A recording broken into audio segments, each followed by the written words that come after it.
Just the other day, I was in my spiritual disciplines class, and we were talking about ecumenicalism. See, at the end of every class, a couple of the students share their testimony about how they came to faith in Jesus, and they often talk about some of the major milestones in their life, some of the things that have shaped their understanding of the church and the gospel. Maybe that's why they came to seminary, or how they came to their specific church tradition. And a lot of people experience a major change in their life, and I've had that too.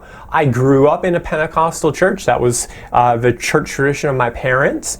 And then when I became an adult and embraced the faith from my own, I came into the Baptist church. And then later in life, I made a decision to join the Anglican church, the Orthodox Anglican church, the ACNA specifically.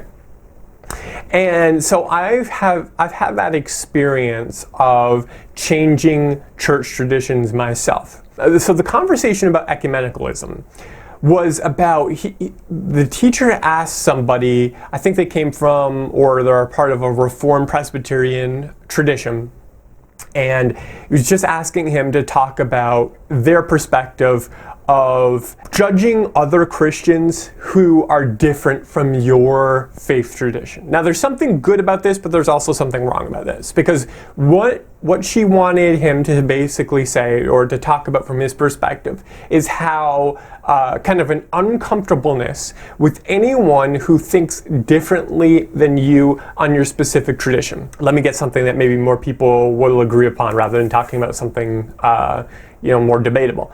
Like, for example, one person shared about how they had grown up in a small rural town and always a part of a small Baptist church. And then when they went and visited an Anglican church, seeing people in robes and seeing, baptizing infants, it's like, whoa, is this even Christian? Like, did I just enter a Catholic church? What's going on here? Like, sometimes, the differences are quite drastic. And if it's really unfamiliar with you, or if in your specific tradition, the line of essentials versus non-essentials might be drawn in a pretty bad place, to where you're judging the salvation of people who are within Orthodoxy, who their practice might be wrong, but it's not an essential thing. There are things that every Christian must hold to, but then there's all the other things we should be willing to give charity. We're not saying that they're right. We understand there might be consequences to those wrong beliefs,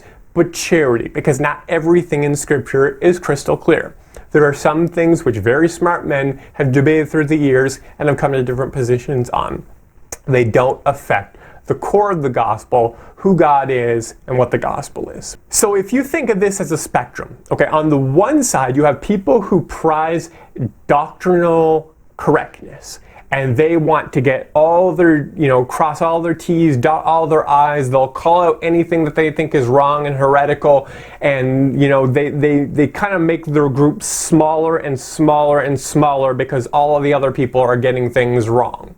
And then on the other side, we're going to call this the truth side. And then on the other side, which I'm going to call the grace side, just because I'm going to make a scriptural reference, they prize unity and fellowship and overlooking differences and being one.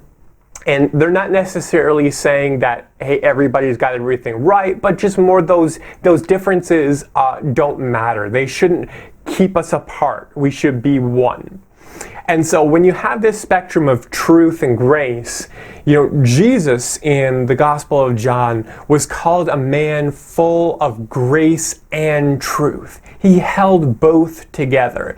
Jesus is the one who prayed for the unity of the church. He says, I pray that they may all be one as we are one. It's Jesus's desire that the church be unified. But this same Jesus is the one, now truth side, who said, not everyone who says to me, Lord, Lord, will enter the kingdom of heaven. Just because you say that Jesus is your Lord doesn't make you his. And all throughout the New Testament, you see distinctions being made. Alexander the coppersmith did me great harm. He doesn't accept our message. Mark him. Hymenaeus and Alexander, they say that the resurrection has already happened. They've shipwrecked their faith. Paul in 1 Corinthians says, God judges the outsiders. But But you judge those in your own midst. You judge those in the church. Purge the evil person from among you. And so you have both things throughout the scriptures. Being graceful, understanding that, you still see through a mirror dimly. You don't got everything right. We want to be one. We want to maintain unity. But also, we need to call out heresy and false teaching and things that actually harm our unity. And so, I think a helpful quote from Augustine, I'm going to have to paraphrase, I don't remember the exact words, but he basically says that in essentials, unity, in all other things, charity. So, there's the distinction. There's essentials, and then there's non-essentials. Essentials, we need to be unified. We need to hold those tightly.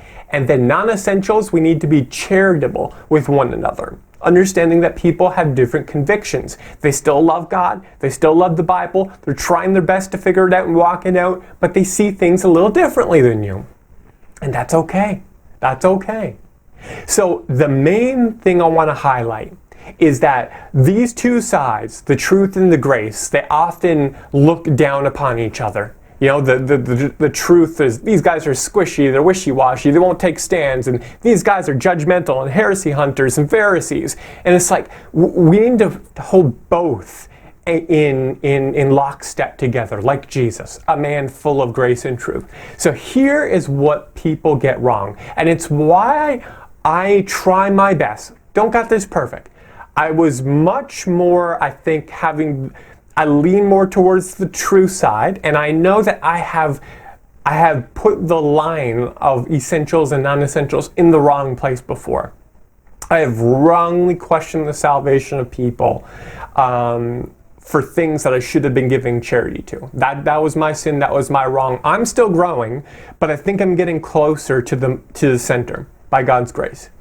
But the thing is that what makes the unity, grace people dislike the truth side is that the truth side often puts the line in the wrong place. I'm going to give some real life examples. I have seen people say about Calvinism. This is a teacher who goes around with large audiences teaching on evangelism. He said, if you're a Calvinist, you believe another gospel. You're not a Christian.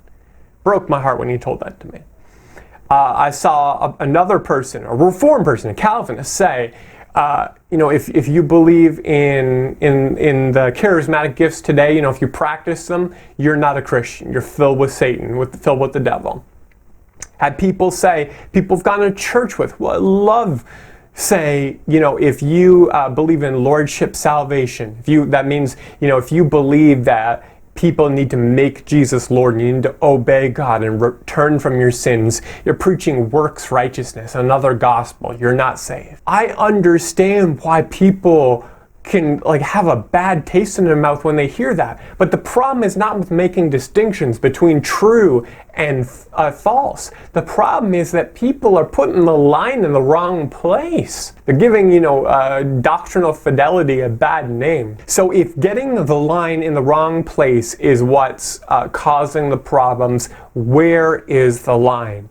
And this is what I want to throw out there. I think that the line should be the three ecumenical creeds. That's the Apostles' Creed, the Nicene Creed, the Athanasian Creed. All three say pretty much the same thing. The Apostle, each is an expansion on the other, just kind of filling out the details. But the creeds, first, they're ecumenical. They're what all faith traditions agree upon. Next, the distinction between a confession of faith and a creed. A confession of faith is like denominational distinctives. They're saying, the London Baptist Confession of Faith is going to talk about believers' baptism, and the Westminster Confession of Faith is going to talk about, cessationism and Presbyterian government and infant baptism. But the creeds do not talk about non-essentials. They only talk about the essentials of the faith. That's why they're much shorter. They just deal with what is essential to the gospel. What is essential to know about God? And those things have stood the test of time, rooted in history, wide agreement, ecumenical, and just deal with the essentials. The creeds are what we should turn to. So for me, I will not call something heresy any longer that does not go against the ecumenical creeds. That's my line in the sand. Now, just as a clarification, the creeds only deal with beliefs, doctrinal beliefs. They don't deal with practice. So, they're not going to say, oh, if somebody is, a serial murderer or adulterer, they're not a true Christian, or, practicing homosexuality or anything like that.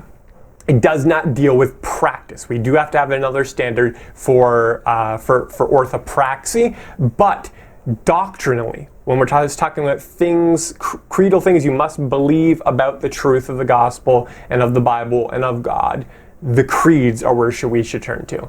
And I believe if we do that, we'll be in a better position to manage both being a person who is full of grace and truth as we do our best to emulate Christ.